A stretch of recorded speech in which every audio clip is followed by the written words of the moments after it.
Bien, alors je vais corriger ton devoir. Donc, avant toute chose, je vais lancer mon live. Ok. Ça me l'a ouvert sur le mauvais écran. Voilà. Donc, pour débuter ici, donc j'ai le readme. Donc ça, c'est très bien. Donc, restaurant japonais, parfait. L'objectif, ok. Les techs, donc là, c'est très bien. L'architecture, donc on a le readme, etc. Parfait. Alors, tu as mis dans 7, maquette, ok. Les polices utilisées. Alors, j'en ai jamais parlé, mais c'est une bonne chose. Et les couleurs également. Okay. Donc, si on jette un premier coup d'œil au rendu, c'est très bien. Alors, je te conseille quand même tout de même une chose. C'est dans le readme, précise que si les images sont libres de droit ou non. C'est une notion importante, surtout pour les concepteurs UI. Bien évidemment, c'est important aussi pour les devs, hein, mais priorité pour les concepteurs UI parce que ça compte dans la compétence. Alors, là, tu récupères le lien Bootstrap, donc c'est très bien. Alors,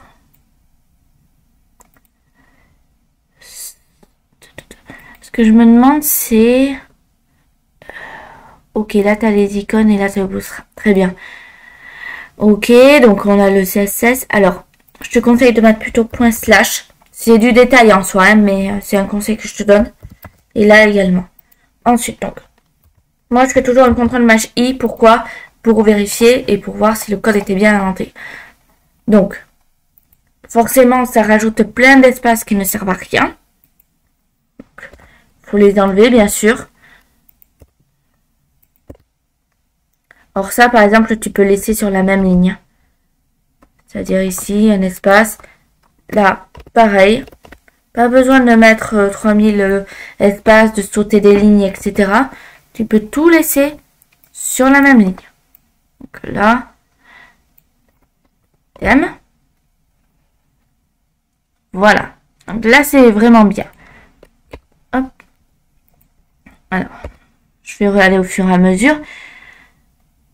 Parfait. On commence par un row, ensuite un col. Col tout seul. J'ai un doute. Mais après, potentiellement, c'est moi qui me trompe. Donc là, ok, très bien. Donc là, pareil, ./.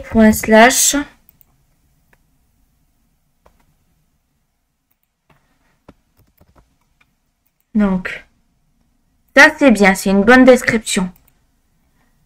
Là également.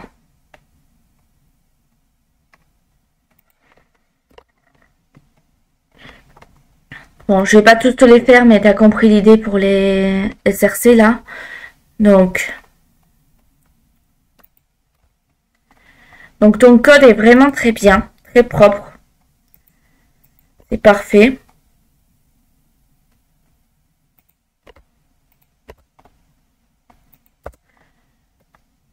C'est impeccable. Alors, voyons voir donc. Je sauvegarde, voyons voir le CSS. Donc j'ai vu que tu avais deux fichiers. Alors pour moi, c'est pas la peine en fait d'avoir un style et un responsive. Après, si ça t'aide d'avoir un fichier responsive.css, bien évidemment, tu le laisses.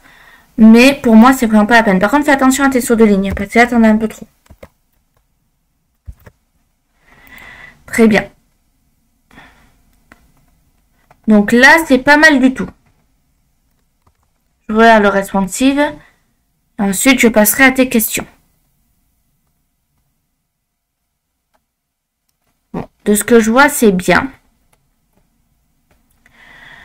Alors, je regarde tes questions.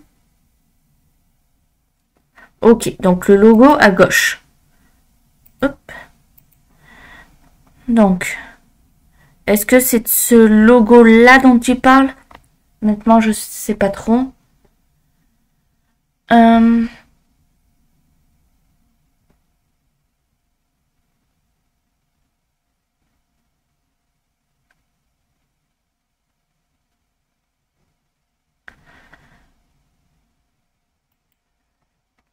Ok, très bien. Donc, inspecter. Alors là, on a le menu. Effectivement, là, il faudrait qu'il soit à gauche ici. Parce que de ce que je vois... ben là, par exemple, tu as ton logo qui a disparu. Donc, est-ce que tu parles du menu burger ou vraiment du logo? Et là, si je regarde, tu as le logo, il n'est plus présent.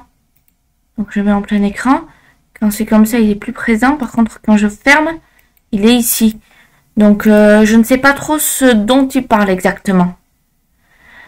Mais sinon, si tu parles du burger, alors, je vais regarder ta maquette.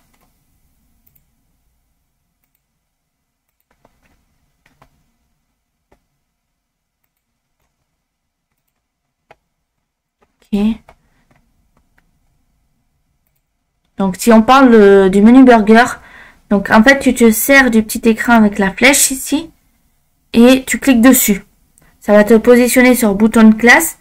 Là, tu peux ajouter dans Element Style ce que tu désires pour t'aider à positionner. Donc, par exemple, ça peut être margin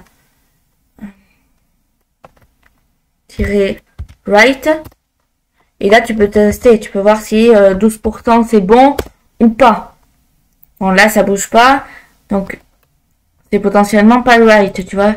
Ou alors, c'est un négatif. Faut que tu testes, en fait. Là, si tu fais ça, ok, ça marche pas. Donc, margin left.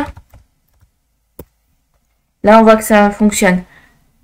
Donc, si on part en positif, là, comme ceci. Donc là, tu vois, bon, c'est pas conseillé de mettre du négatif. Hein.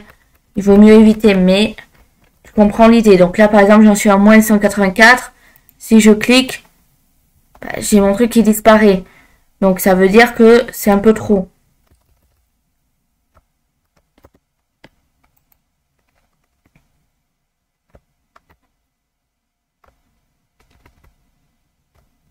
Voilà. Donc, ça veut dire moins 91. Je clique. Bon, ça renvoie vers la droite, mais tu comprends l'idée. Ça te permet de mieux te repérer. Fais bien attention à cette image, par contre. Donc, coup du Japon, ok. Alors là, c'est très bien, franchement. Tu vois que tu as ton truc qui est bien responsive. Ici, par contre, tu vois que c'est pas le cas. Donc, travaille un petit peu cette partie responsive parce que tu sais pas la taille que tes utilisateurs vont avoir de l'écran. Donc ici, tu vois ton P-Class, il s'arrête trop tôt, en fait. Donc, si je fais, juste pour tester, hein. Donc, col-12, par exemple, on peut voir ce que ça fait. Bon, là, ça change rien dans le cas présent, mais tu comprends l'idée. Il faut que tu rajoutes, en fait, des cols-quelque chose. Okay. Des cols-quelque chose pour utiliser la grille Bootstrap. Ça, si je clique sur plus de détails, tu vois, ça me renvoie en haut. Voilà. Donc, je regarde la suite de tes questions.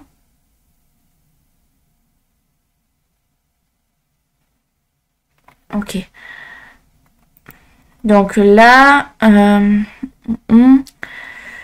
il me semble que tu avais dit.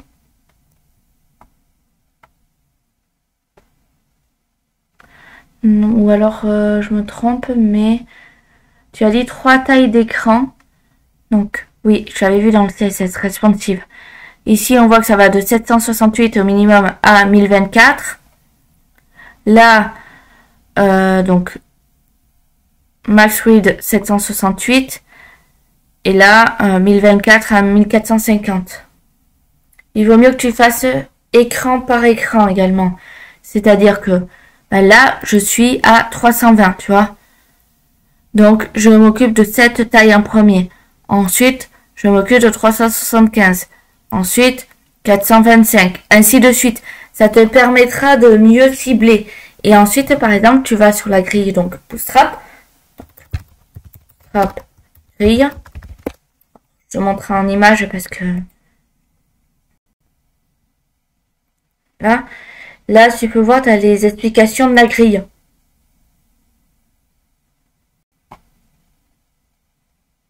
Ici. Oups. Je l'ai vu là. Celle-là, elle est bien.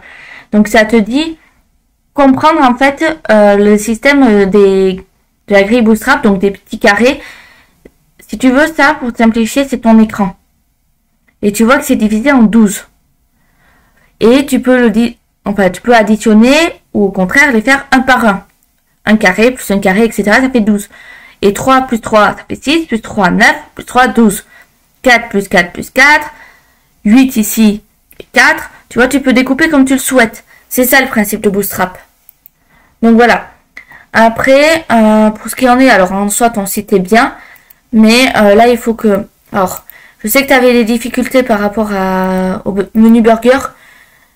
Donc, si je le reprends, donc je reprends un barre, si, et si on regarde là, en fait, tu as des max widths, etc. Donc, il faut qu'en fait tu adaptes. Parce que là, si on regarde, tu vois, tu as accueil, menu, etc. Très bien.